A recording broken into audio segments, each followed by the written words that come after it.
Book of Heaven, Volume 2, page 105 to 110. October 3, 1899, Luisa deals with Lady Obedience. Priest must be apart from any earthly or family interest. This morning Jesus continued to make himself seen afflicted. I did not have the courage to say even one word to my most patient Jesus for fear that he might resume his plaintive speech about the state of the religious. This, because obedience wants me to write everything, and also that which regards charity towards one's neighbor, and this is so painful for me, that I had to fight by the force of my arms with Lady Obedience, more so, since she changed her appearance into that of a most powerful warrior, armed with his weapons to give me death. In truth, I found myself in such constraints, that I myself did not know what to do. To write about charity towards one's neighbor according to the light that Jesus made me see, seemed impossible to me. I felt my heart being wounded by 1,000 prickings, I felt my mouth being struck dumb, and my courage failing me, and I said to her, "Dear Obedience, you know how much I love you, and that for love of you I would gladly give my life, but I see that I cannot do this, and you yourself can see the torture of my soul. Oh, please. Do not make yourself an enemy, don't be so ruthless with me, be more indulgent with one who loves you so much. Oh, please. You yourself, come to me, and let us discuss together about what is most appropriate for us to say." So, it seemed that she laid down her fury, and she herself dictated what was most necessary, enclosing in a few words the whole sense of the different things that regarded charity. At times, however, she wanted to be more detailed, and I would say to her, "It is enough that they understand the meaning with a little bit of reflection. Isn't it better to enclose all the meaning in one word, instead of many words?" At times Obedience would surrender, others, I would, and so it seems that we got along. How much patience it takes with this blessed Lady Obedience, truly a lady, for it is enough to give her the right to lord, that changing her appearance into that of a most meek lamb, she herself makes the sacrifice of toiling, and allows the soul to rest with her Lord, placing herself around her with vigilant eye so that no one may dare to molest her and to interrupt her sleep. And while the soul sleeps, what does this noble lady do? She drips sweat from her forehead, hastening the toil that belonged to the soul, something that truly causes every human mind, the most intelligent, to be stupefied, and shakes every heart to love her. Now, while I am saying this, in my interior I keep saying, "But, what is this obedience? What is it made of? What is the nourishment that sustains it?" And Jesus makes his harmonious voice heard to my hearing, which says, "Do you want to know what obedience is? Obedience is the quintessence of love, obedience is the finest, the purest, the most perfect love, extracted from the most painful sacrifice, to destroy oneself in order to live again of God.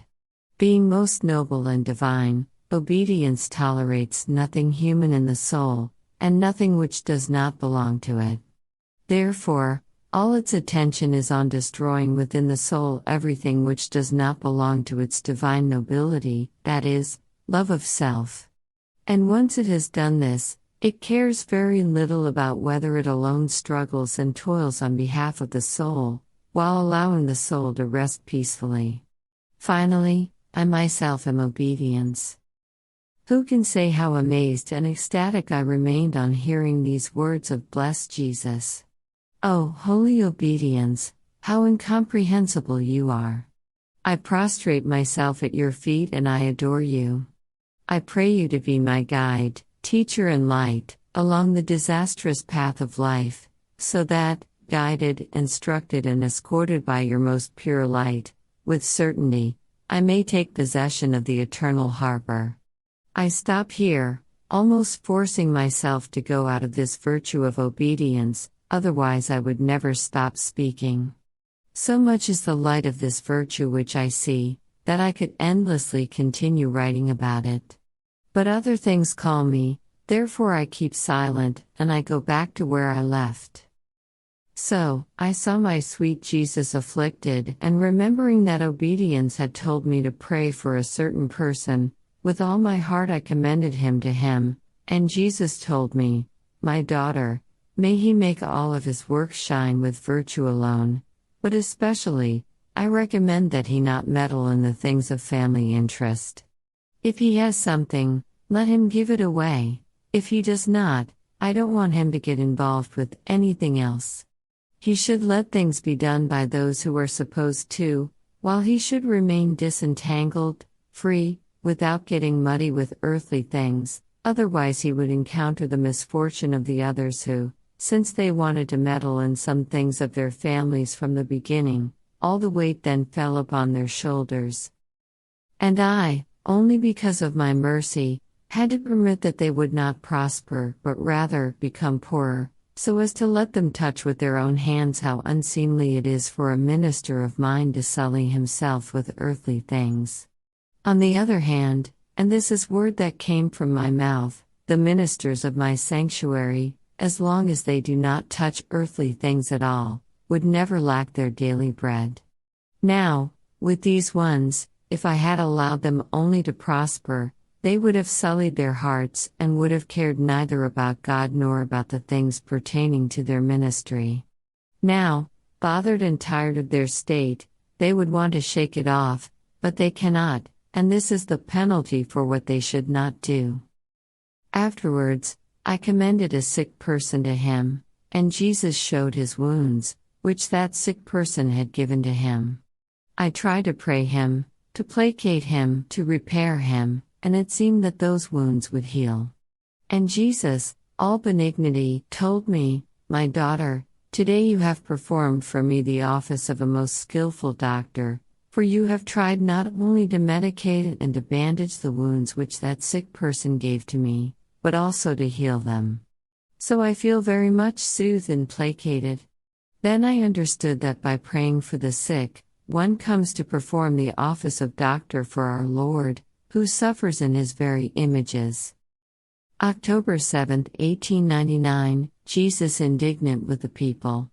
The state of victim holds back the chastisements. This morning blessed Jesus was not coming, and I had to have much patience in waiting for him. In my interior I kept saying, "My dear Jesus, come, don't make me wait so much. I haven't seen you since last night, and now, it is getting late and you are still not coming? See how much patience I have had in waiting for you. Oh, please. Do not let it be that I reach the point of losing patience because of your long delay in coming, because then you would be the cause of it, with your delays. Therefore come, for I can take no more." Now, while I was saying this and other nonsense, my only good came, but to my highest sorrow, I saw him almost indignant with the people. Immediately I said to him, "My good Jesus, I pray you to make peace with the world." And he, "Daughter, I cannot. I'm like a king who wants to enter into a house, but that house is full of filthy things, of rot and of many other dirty things. The king, as king, has the power to enter, there is no one who could prevent him, and he could even clean that house with his own hands, but he does not want to do it, because it is not decent for his royal person to descend to such baseness, and until that house is cleaned by someone else, in spite of the fact that he has the power, the will and a great desire to do it, to the point of suffering for it, he will never deign to place one foot into it. So I am a king who can and wants, but I want their will. I want them to remove the rot of sins before I enter and make peace with them. No, it is not decent for my royalty to enter and make peace with them. On the contrary, I will do nothing but send chastisements. The fire of tribulation will inundate them everywhere, to the point of knocking them down, so that they may remember that a God exists, the only one who can help them and free them." And I, interrupting him, said to him, "Lord, if you want to lay hands to chastisements, I want to come, I no longer want to be on this earth." How will my heart be able to resist in seeing your creatures suffer? And Jesus, assuming a benign appearance, told me, If you come, where shall I dwell on this earth? For now let us think about being together down here, for we will have much time to be in heaven, the whole of eternity. And then, too soon have you forgotten your office of acting as my mother on earth. So, while I chastise the people, I will come to take refuge and to dwell with you. And Lord, what is the purpose of my state of victim for so many years? What good has come to the peoples, while you said that you wanted me victim so as to spare people? And now you show how these chastisements, instead of happening many years ago, are happening later, nothing more and nothing less than this. And he, my daughter, don't say this, I have been forbearing for love of you, and the good that came from this has been that while terrible chastisements were to rage for a very long time, they will be shorter. Is this not a good, that instead of being under the weight of a chastisement for many years, one remains under it only for a few? Moreover, during the course of these past years, with wars and sudden deaths, they should not have had the time to convert, but they did and were saved. Is this not a great good? My beloved, for now it is not necessary to make you understand the purpose of your state for yourself and for the peoples, but I will show it to you when you come to heaven, and on the day of judgment I will show it to all nations. Therefore, do not speak like this any more.